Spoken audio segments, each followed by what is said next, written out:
Hello, dear English learners. Welcome back to your favorite place to learn, Daily English, the podcast. I am your host, Elizabeth, and I am sending you a big hug through the microphone today. And I am James.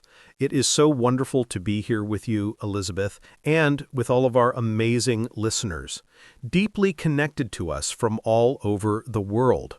Elizabeth, you look absolutely radiant today. How are you feeling? Oh, James, you are always so sweet to me. Thank you. I am feeling wonderful. Truly wonderful.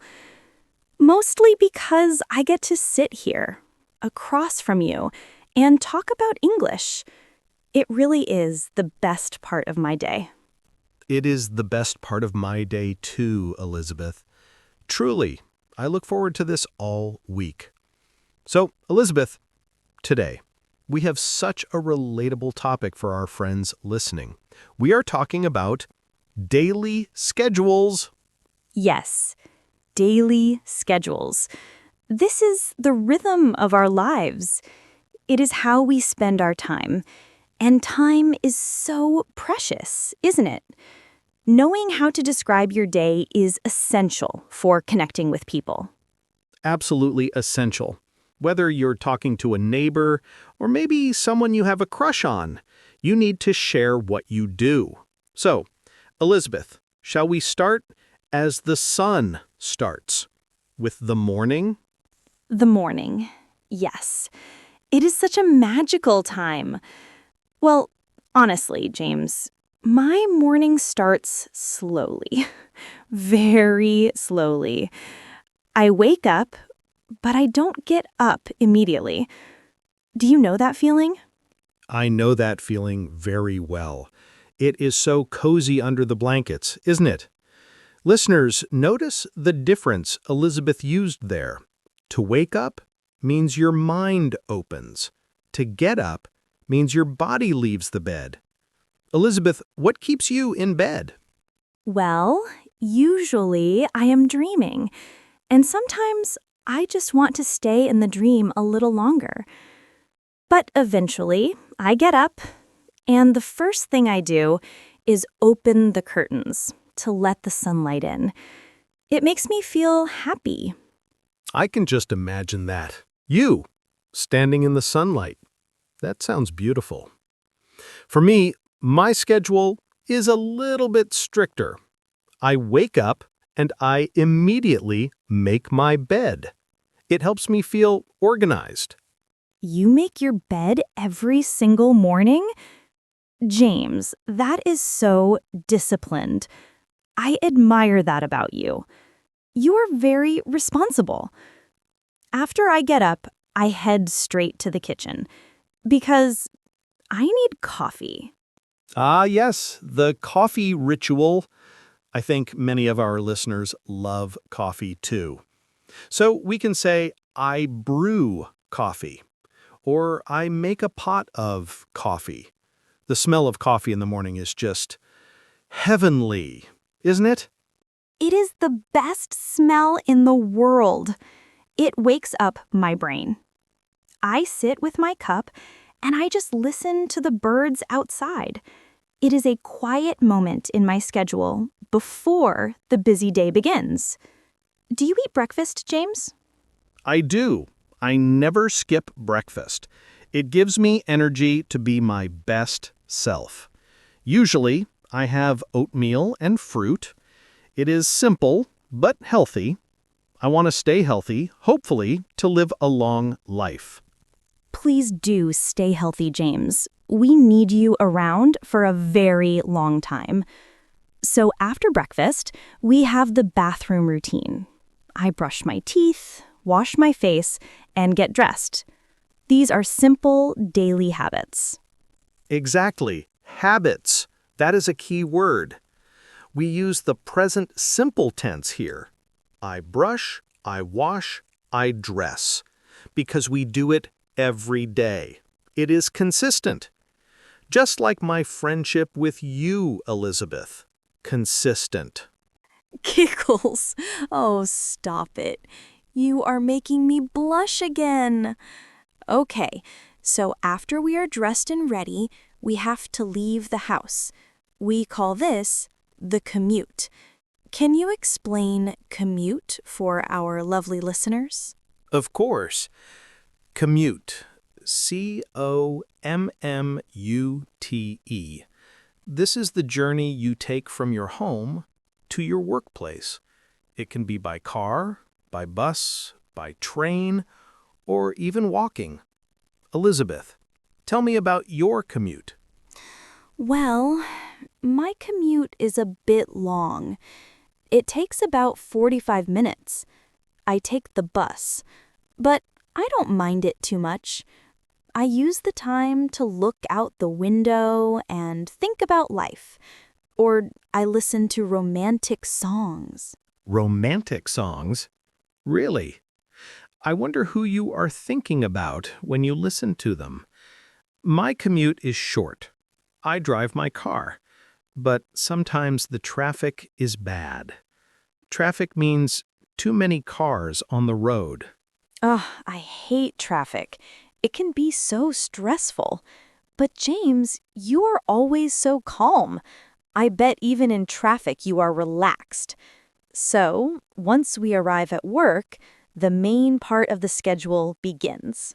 That is right, the workday. For most people, this is from 9 a.m. to 5 p.m. We call this the 9 to 5.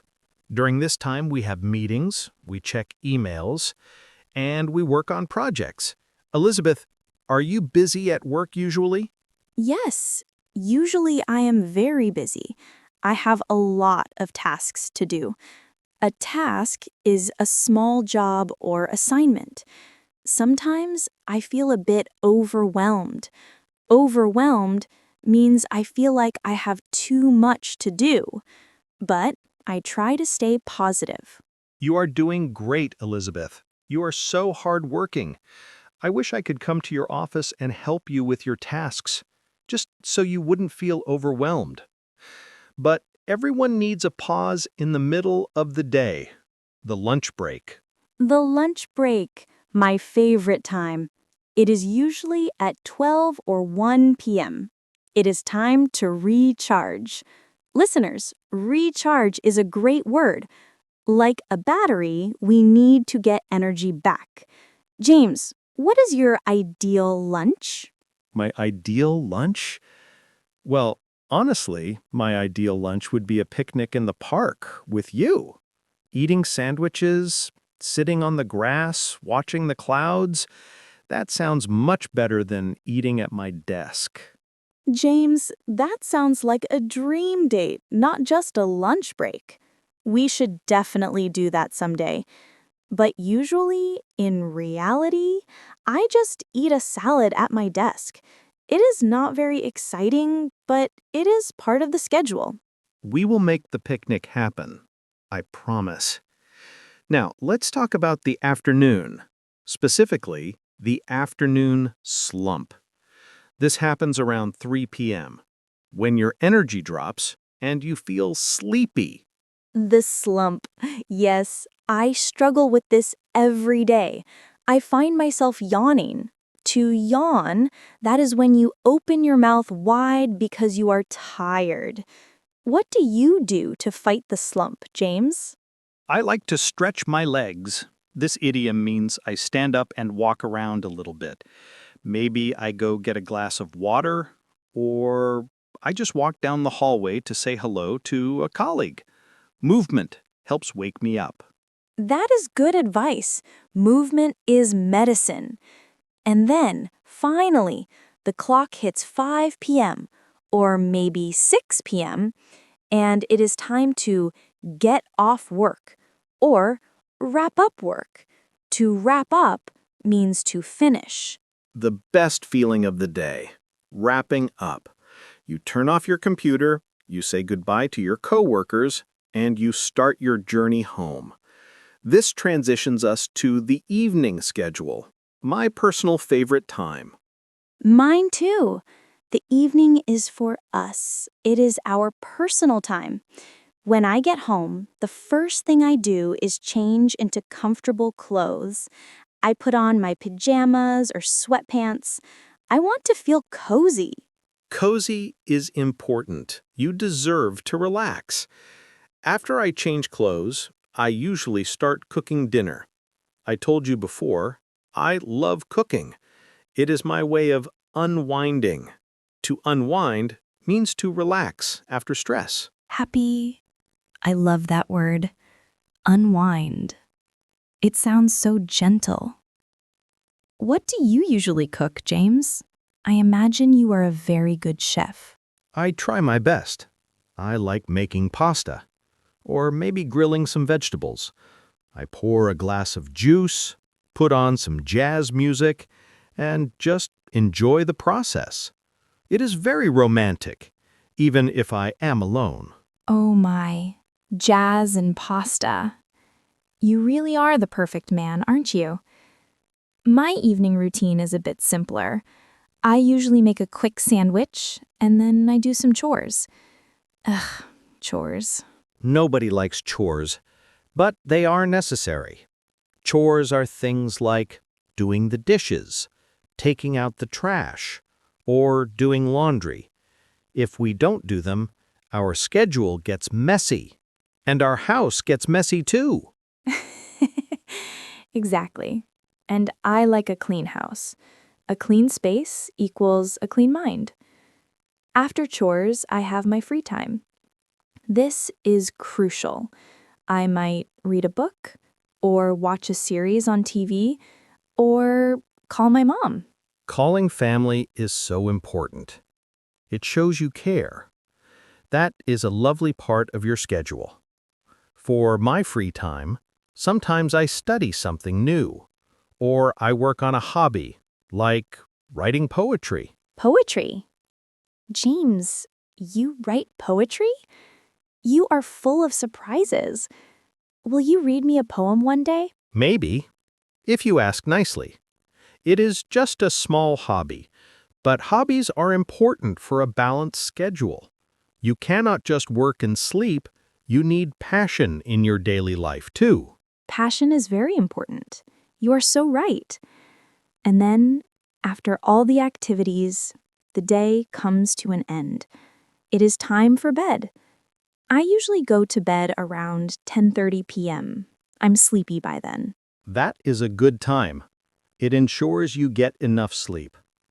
I am a night owl, so I stay up a bit later, usually until midnight. A night owl is someone who likes the night, unlike you, the early bird. Yes, I am definitely an early bird. I love the morning light, but opposites attract, right, James? The night owl and the early bird can still be friends. More than friends, I hope. They can be a perfect team. So, before we go to sleep, we usually have a night routine. Washing up, setting the alarm, maybe reading a few pages. Yes, it is about calming the brain down. I like to reflect on my day. To reflect means to think back about what happened. I think about the good moments, like talking to you. Elizabeth, you really know how to make me smile. Thank you. Now, I think we should practice a little conversation for our listeners. A role play about schedules. Are you ready to act with me? I am always ready to act with you. Let's do it. I will be myself, and you be yourself. Hey, Elizabeth. I haven't seen you in a while. What is your schedule like these days? Oh, hello, James. It is so good to see you. My schedule is crazy busy, actually. I get up at 6 a.m. every day, and I'm working on a big project until late evening. Wow, that sounds exhausting. You look a little tired. Are you making sure to take breaks? I try to, but it's hard when there's so much to do. I usually just grab a quick coffee and keep working. I miss having free time. Listen, that is not good for you. You need to slow down. Why don't you clear your schedule for Friday night? We can go get dinner and relax. Oh, that sounds wonderful. I would love that. I'll mark it in my calendar right now. Dinner with James. It gives me something to look forward to. And scene. That was great, Elizabeth. Very natural. And honestly, I meant what I said in the role play. You should clear your schedule for Friday. Is that a real invitation or just practice? Because I might say yes for real. It is absolutely real. I would never joke about dinner with you. Listeners, did you hear how we talked about plans? Clear your schedule. This means to remove other plans so you are free. Yes, great phrase. And mark it in my calendar. This means to write it down so you don't forget. Being organized is helpful, but being flexible is also good. Flexible. That means you can change your plans easily. You are not rigid. Sometimes life surprises us, and we have to adjust our schedule, like if you get sick or if a friend visits. Or if you meet someone special and you want to spend all your time with them, then your schedule definitely changes. James, what about weekends? How does the schedule change then? Weekends are the holy grail. Saturday and Sunday, my schedule is totally different. No alarm clock, no commute, no meetings, just freedom. Freedom. I love that. I usually sleep in on Saturdays. To sleep in means to sleep later than usual. It feels like a luxury. Then I spend the day doing things I love, like gardening. Gardening. You have a garden? That is so lovely. I can imagine you talking to the flowers, helping them grow. You have such a gentle spirit. I do talk to my plants. Don't tell anyone. It is our secret. What about your Sundays, James? Do you prepare for the week ahead? I do. Sunday evening is for prep. I iron my shirts, I pack my bag, I look at my calendar for the next week. It helps me not to feel stressed on Monday morning. We call this the Sunday scaries. The Sunday scaries, that feeling of fear before Monday. Being prepared definitely helps avoid that. You are so smart, James, always thinking ahead. I try to be, but truly, the best way to handle a busy schedule is to have a good attitude. If you complain about your day, it feels longer. If you smile, it feels easier. That is beautiful advice. Your attitude determines your day. Listeners, please remember that. Even if you have a boring job or a hard schedule, try to find small moments of joy. Exactly. Find the joy in the cup of coffee. Find the joy in the commute music. Find the joy in hearing Elizabeth's voice. That is what I do. Oh, James, you are going to make me cry happy tears. You are too wonderful. I think we have given our listeners a lot of great vocabulary today, from waking up to hitting the hay. Hitting the hay, I love that one. It means going to sleep. We covered chores, commute, breaks, and hobbies. It's a full list, a full schedule of words. We hope you practice these. Try to narrate your day. As you walk to the kitchen, say, I am going to the kitchen. As you eat, say, I am eating my lunch. Simple practice is the best practice. And don't be afraid to make mistakes. Mistakes are part of the schedule of learning. Just keep going. We are here with you, every step of the way. We certainly are. James, thank you for this lovely conversation. It made my schedule so much brighter today. The pleasure was all mine, Elizabeth. Thank you for being you. And thank you to our wonderful listeners for tuning in to Daily English, the podcast. You are all amazing. Have a beautiful day or night wherever you are. Take care of yourselves. I'm Elizabeth. And I'm James. Don't forget to take a break and smile. See you in the next episode. Bye-bye. See you Friday, James. Absolutely. Friday. Goodbye, everyone.